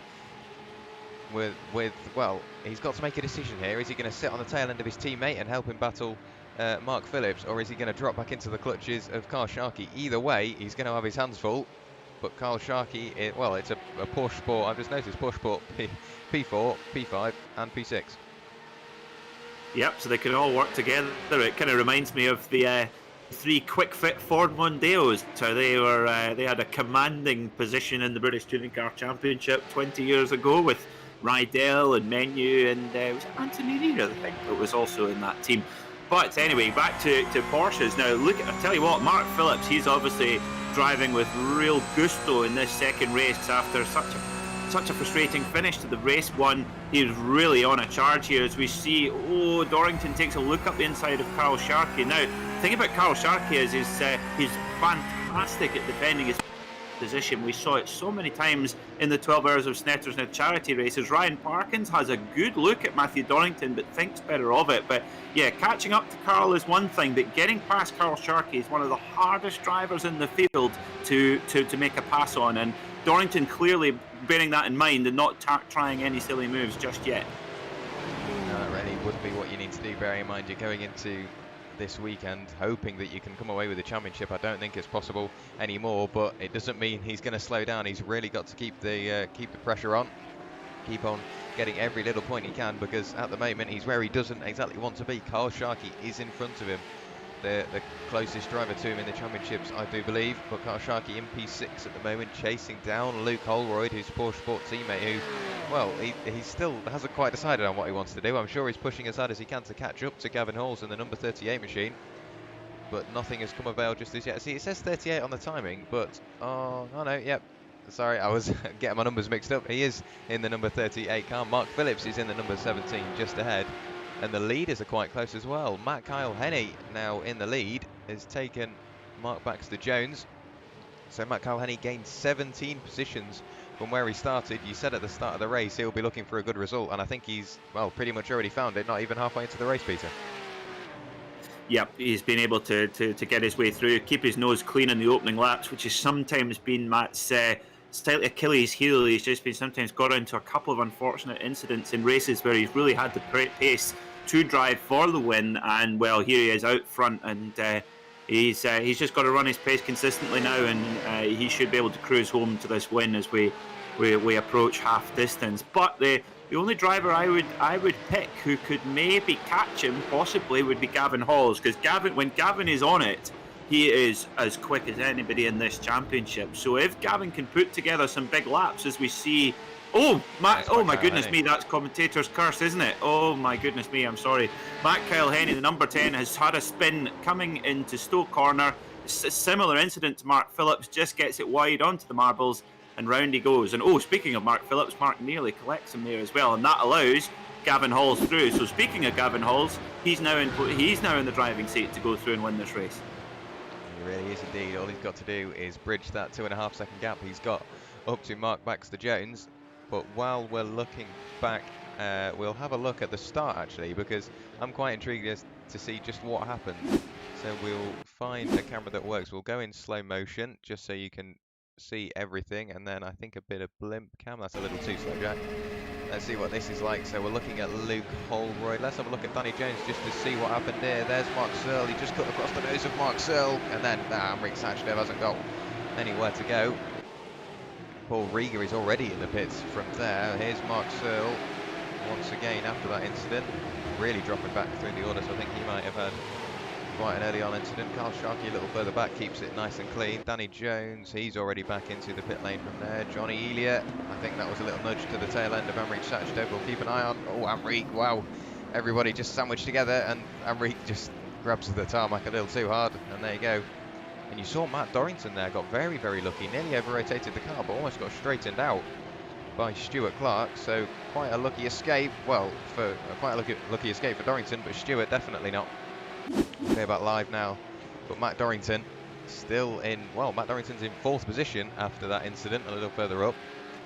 So he's made the most of that, but someone who's dragging with him is Ryan Parkins, and Carl Sharkey has dropped down to P8. Yeah, there's been a big shuffle there, something going on. What a pity for Amrik Sachdev. He got such a good start there, and then Danny Jones just crashed right across in front of him, and he had, as you say, had nowhere to go. Then gets a couple of corners further on and gets punted off and gets put on his roof. What a shame for poor old Amrik Sachdev, because he made such a good launch there, using the 911's launch control to its full potential there. We see the two Porsche Sport teammates working hard here. You don't think that Luke Holroyd will be challenging Carl Sharkey much, given that Carl's trying to challenge for the championships. I'm sure he'll have let him go there. But for Ryan Parkins, he's just where he needs to be, sitting in 5th position, following Matthew Dorrington, who's just on a 2:03.799. So if you ever want to see a demonstration of how important track temperature is to lap time, there it is, because now obviously we're coming into night time. The track temperature is much cooler, so for the Michelin tyre on this 911 Cup car, it just at its ideal operating temperature. Of course, if it goes too cold, then it again loses grip again. But usually the problem is in racing is if the track gets too hot and it gets kind of greasy and the tyre sort of slips over the surface. But at this sort of temperature, this is perfect. Those tyres are just sticking to the track like glue. They really are, and we haven't really seen many sideways moments for anybody up and down the order, but somebody who won't be wanting a sideways moment at the moment is Mark Phillips, because he has got Matt Dorrington just behind him. 3/10 is the gap between those two, and the leaders are getting very close as well. So Gavin Hall's just a little further up the road in what is now become the leading Porsche Sport car, chasing down Mark Baxter-Jones. So Mark has been in the lead quite a couple of times this race. It's just, well, one thing's led to another, and he's found himself back at the pointy end. But he'll have to shake off the attentions of Gavin Halls if he wants to stay there. Mark Phillips just behind has still got the attentions of Matt Dorrington. I think Matt will get him this time by on the straight. We'll keep an eye on This battle actually going up through the hanger, or going up down the hanger straight. Going into Stowe, can he get the move done? He looks to the inside late on the brakes. We know that's one of his favourite moves, and does he get it slowed down? Hits the grass slightly, uses the curb.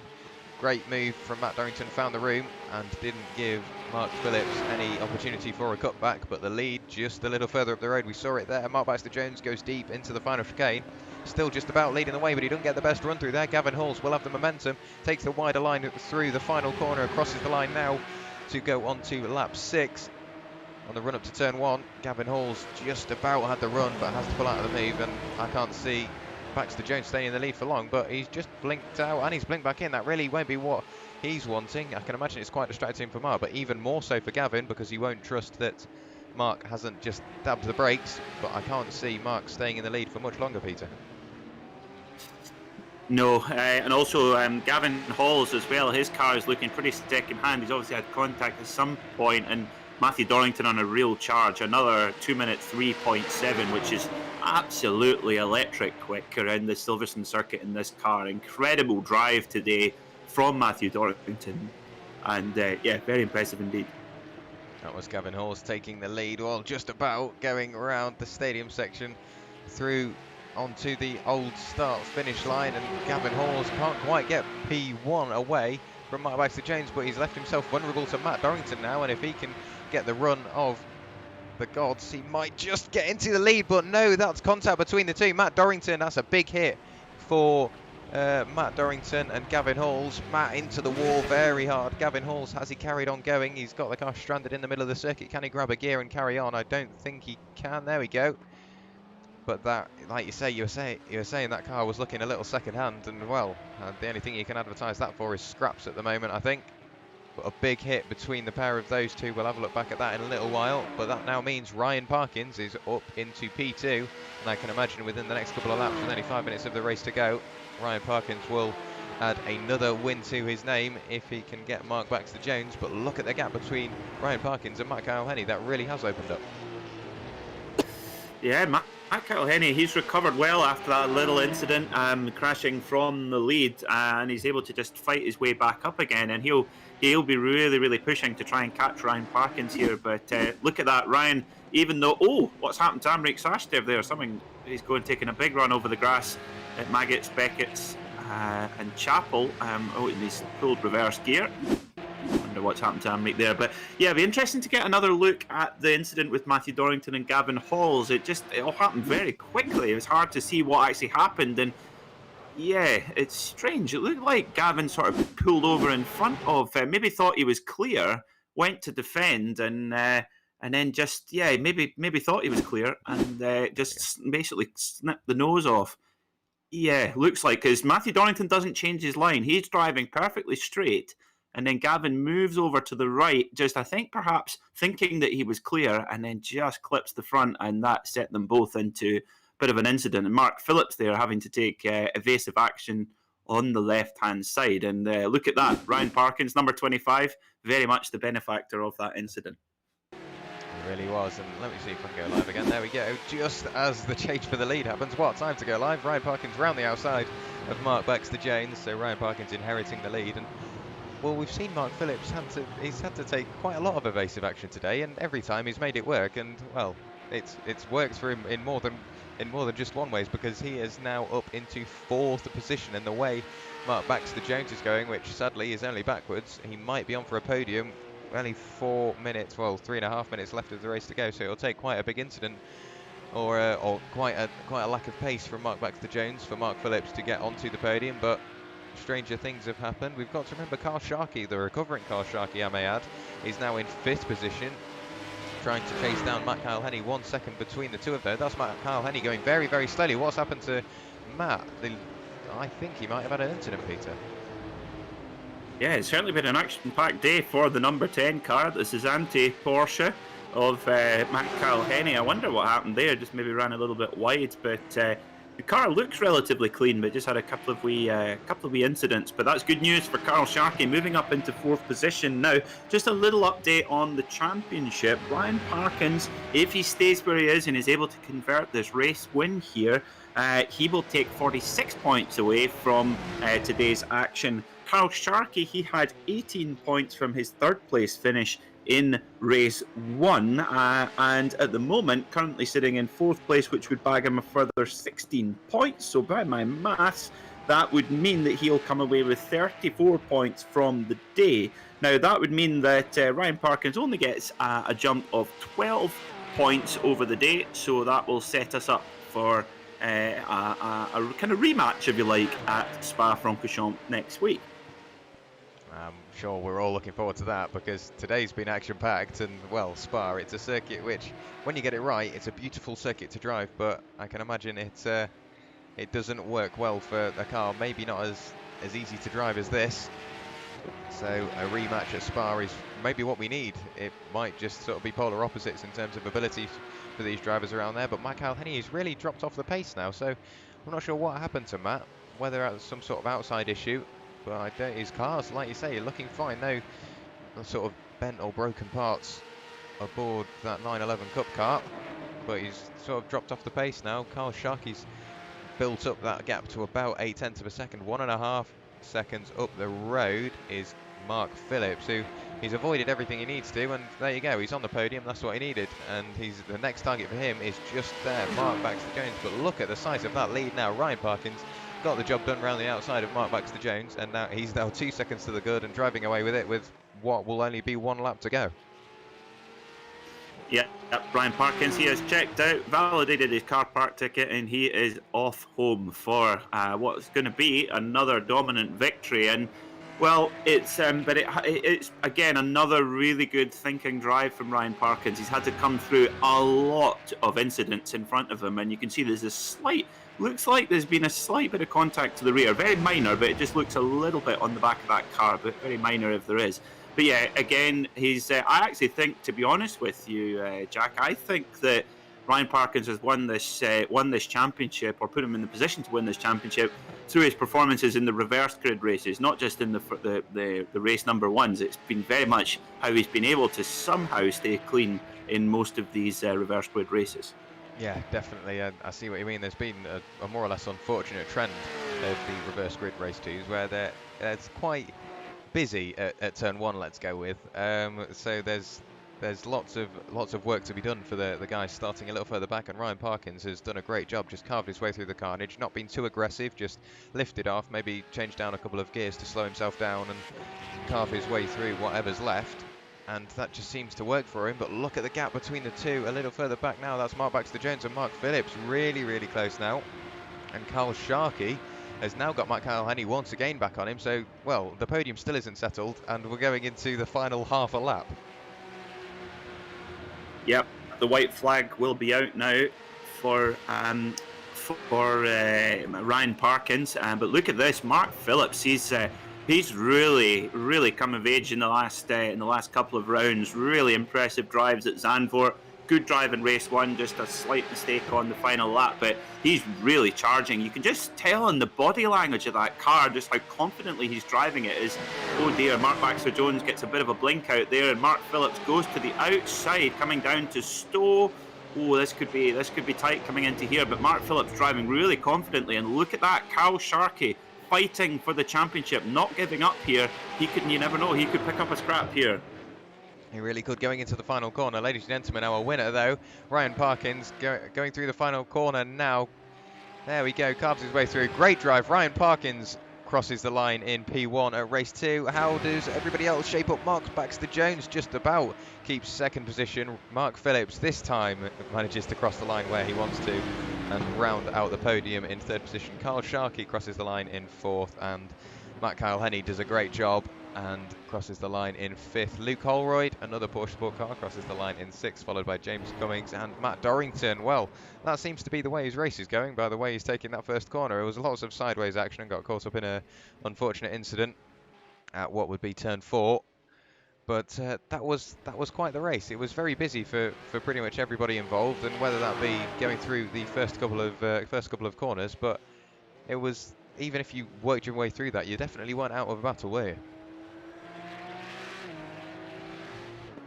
Carl Hazelton, here we go, crossing the line, round the final corner, there we go, crosses the line P15. Danny Jones, P16, Mark Searle going around the final going around the final few corners now, after being caught up in a very early incident. Literally just left the grid and goes very, very deep into the final chicane. Bit of a run through the gravel, over the sausage curb. There we go. I'm sure that'll get him some extra style points, but Mark Searle in the 777 911 Cup car crosses the line in 17th position, followed by Ryan Penny, who was, I think, the race leader for a very sizable amount of time, but I'm not sure what happened. The car just seemed to fall off towards the end of the race, and one of the last finishes we will have is Andrew Marston going down the hanger straight now. And sadly from that race, I do believe we had 2 retirements of Amrik Sachdev and Gavin Halls. Race isn't over though, we've still got Andrew Marston coming through the final couple of corners, going around Stowe Corner, keeping it under control in the Pink Pig, the number 111 car, into the final chicane, past pit entrance on the brakes, gets it slowed down in time, weaves his way through the curbs, no need to take any stress. Ryan Parkins in chat saying, yes boys, great drive, Mr. Parkins. I'm sure we'll get an interview with you very shortly. Andrew Marston crosses the line in P19. So ladies and gentlemen, that is your race 2 over in the beautiful dusk of the Milton Keynes circuit of Silverstone. And that was one hell of a race too. Lots of action and lots of door-to-door battles throughout. And I asked you it at the end of race 1, and I'm going to ask the same question to you at the end of race 2, Peter. Driver of the race. Well, it's got to be Ryan Parkins, I think. Obvious choice would be the with our being the race winner, but to come from second last on the grid in this reverse grid format, and also avoid. And the thing is, there was really a lot of action and a lot of calamity in really awkward places, coming through the new section, the village and loop section, where it's really, really slow and it's really, really tight with traffic there. And he was able to avoid a couple of big incidents, which could have changed the outlook of his championship, completely. And he's been under pressure today, and he'll go into the next round with a 79-point lead in the championship, and he only needs to lead Spa with a 50-point lead to clinch the championship. So here he is then, our race winner, Ryan Parkins. And how did the rest of them finish, Jack? Yeah, so like I say, Ryan Parkins won the race in the number 25 car by far and away, almost 4 seconds ahead of Mark Baxter-Jones. Great result for Mark. We haven't seen much of him towards the pointy end of the field, but that will do wonders for his championship. Mark Phillips finally gets the result he wanted, rounding out the podium in 3rd position. Carl Sharkey just about keeps the championship hope alive, finishing 4th. Matt Kyle Henney, after a great recovery drive, crossing the line in P5. Luke Holroyd, another good result from him today, crossing the line in P6. James Cummings in 7th, followed by Matt Dorrington. Very unfortunate race start for him, but still keeps his head down and kept his head down and carried on throughout the race, crossing the line in 8th position. Oliver Carwadine in 9th position, and Paul Rieger rounds out your top 10. Following on from that, we've got Stuart Clark in 11th, Johnny Elia in 12th, Chris Bowie in 13th, Carl Hazelton in 14th, Danny Jones in 15th, Angus Archer in 16th, Mark Searle in 17th, and Ryan Penny in 18th, followed by Andrew Marston in 19th. And then we get onto our retirements, I do believe. I don't think we saw Amrik Sachdev cross the line, so he retired in the very closing stage of the race. And the early retirements are Gavin Halls and Mark Bowe. But that was a very, very busy race for everybody involved, and I'm so glad we've got the opportunity to do interviews because, well, I just want to sort of get a grasp of what Ryan Parkins saw of that. So what we'll do, we'll drag him into the box, and what I'll do for you, Ryan, is I'm going to hand you over to the very, very capable hands of Peter MacKay just to ask you a couple of questions. Hello. Ryan Parkins, what a drive that was to win that. As usual, very eventful race too. But it was a busy day battling with Matthew Dorrington returning to the championship. Tell us about how your races were today. Hello, Peter. Hope you're well. Yeah, it's really good. I think the lights at the start went green very early for iRacing. Normally they're a little bit longer, like 1 or 2 seconds longer. So I think both me and Matt got caught out. I was alongside down into turn 1, but I'm not really going to risk too much there. But then, yeah, it was just a good race, I think. I felt I was much faster at some apexes than Matt was, and I just got too close or slow up, and then I'd never catch back up again. And then I had some wheel spin in the new section, which I think's been there for 10 years now, but that new section. And then I just thought, no, I'm just going to stay back and just take second for race one.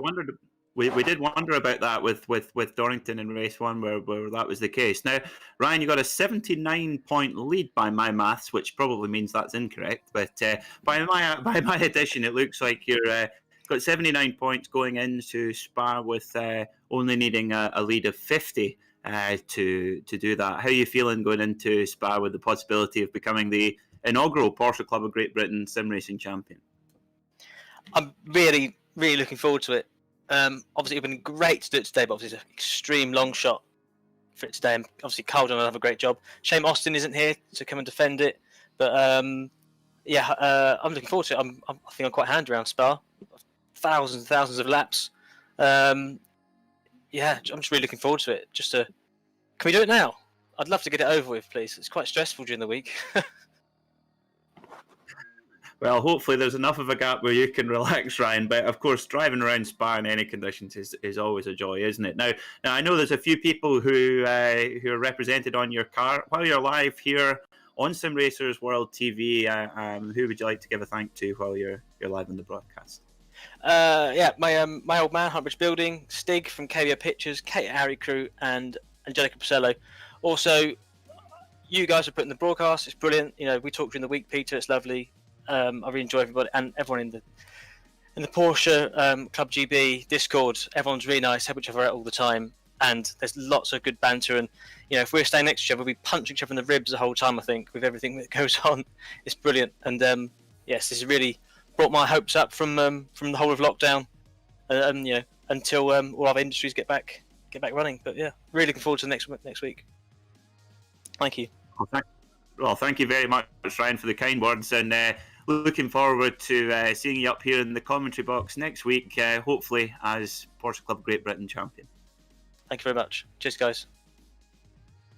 That one's Ryan Parkins there, our race to winner and championship hopeful going into the next round. What we'll do is we will bring in Mr. Mark Phillips, who did a great job, lots of avoidance driving, and I'm not quite sure how he did it, but he managed to keep the car on the road after being faced with lots of incidents and come away with a podium. So P3, Mark, just run us through what you're feeling at the moment.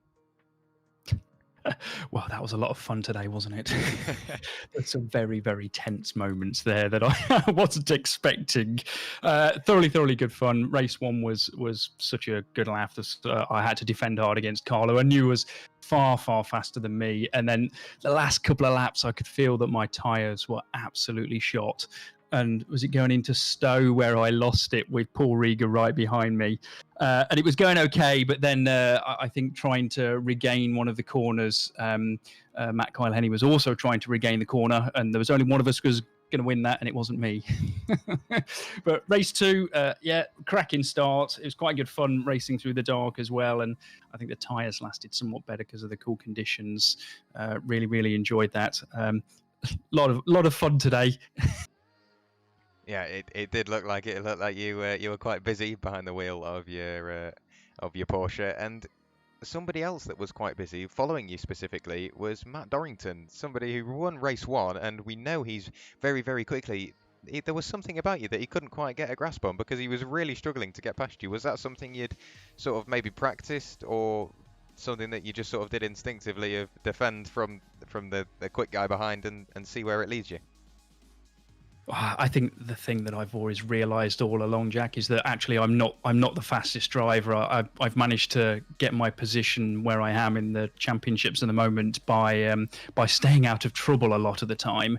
But as I've sort of got clear track, and there's a lot of much faster guys around me, what I've started to do is learn to defend and take better lines to try and hold people off. Matt and Gav, I think, were destined to come through. and then Gavin managed to put paid to that plan, which was an awful shame, because sitting behind those guys, actually, when they're battling away, is really good fun. It was ace fun sitting behind Carl and Mr. Parkins last week, watching their battle at Zandvoort. It's it's being in the car there watching it is a pretty good seat. So yes, I think my defending is definitely getting better. All I could do with Jack is a little bit more speed, and then I wouldn't have to have such sweaty defences.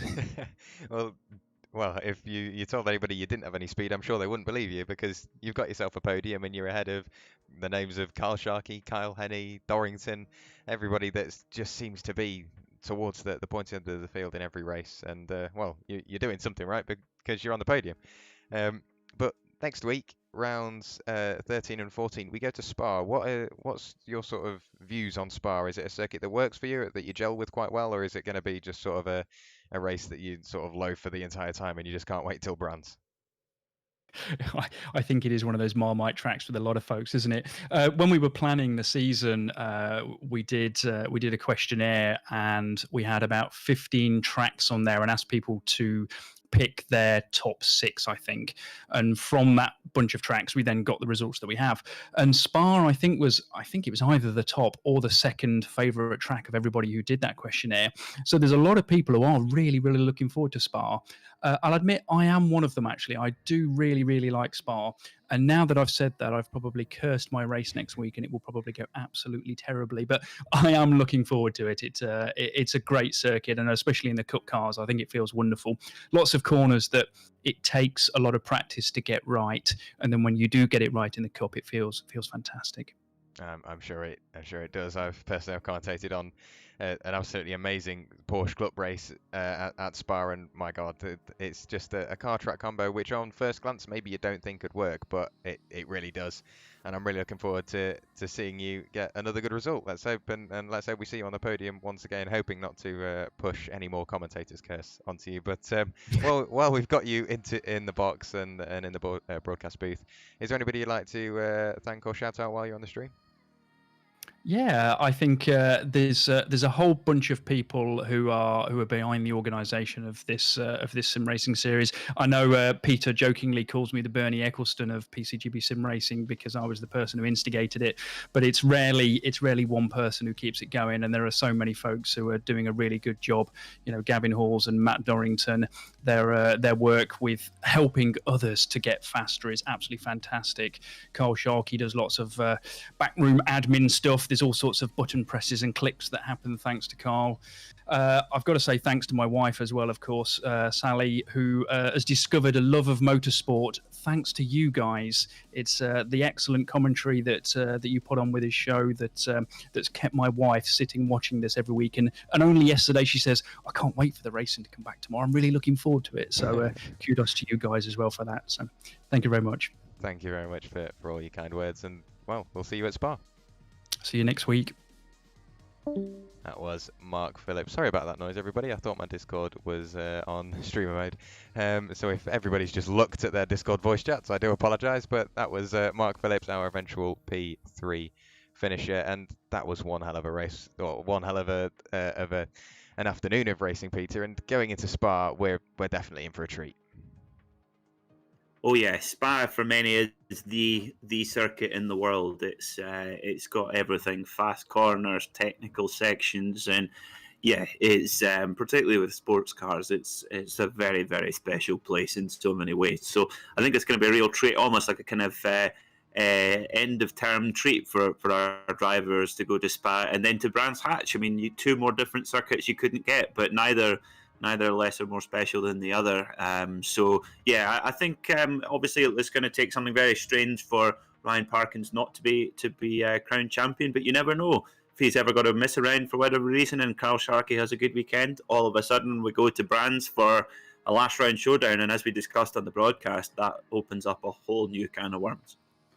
It really will, and like you say, the championship's still alive, so it really is all to play for up and down the order. And I think the main question is, what can Carl Sharkey do about making inroads to Ryan Parkins' championship lead? And well, all will be revealed this time next week here once again on Simracersworld TV for rounds 13 and 14 of the Porsche Club GB Sim Racing Series at Spa-Francorchamps. But any final words, Peter, before we let everybody run away again? Well, just thank you very much to all of our viewers who've enjoyed the broadcast so far this season, and also, as Mark mentioned, to his lovely wife Sally, who's like I say, has been a new motorsport fan watching the racing with us here on Simracersworld, and also Kate from ARI Crew, who's one of Ryan Parkins' sponsors, who also has found a new love for motorsport. So really delighted that we've been able to have that impact with this series, and thanks to all the drivers for putting such a fantastic show on as well. Makes our job very easy, Jack. It really does. Sometimes maybe slightly stressful, but we do enjoy it. We do promise. But other than that, thank you very, very much, everybody in the chat. Thank you very much to Peter for joining me in the commentary box. But this has been rounds 11 and 12 of the Porsche Club GB Sim Racing Championship at Silverstone here on Sim Racers World TV. But like I said, join me tonight actually for the. So what is it tonight? I can't remember what it is tonight. It is the Sunday Drivers Sunday series. Drivers. It is Yeah. the Sunday Drivers series. So if you want to see any more close racing with once again a club feel in the Mazda MX-5s, it's the Sunday Drivers on Sim Racers World TV once again tonight. And then this time next week we have got rounds 13 and 14. And well, on Wednesday and Thursday we've also got GT Pro and GT Evo, both of those round 2 as well on Sim Racers World TV. So a busy odd week for Sim Racers World, but for all those new people that have got newfound loves for motorsport, please do feel free to pop by. But other than that, thank you very, very much for watching, everybody, and thank you from everybody here at Sim Racers World TV and Porsche Sport and Porsche Club as well. But other than that, have an amazing afternoon, and we'll see you very, very soon.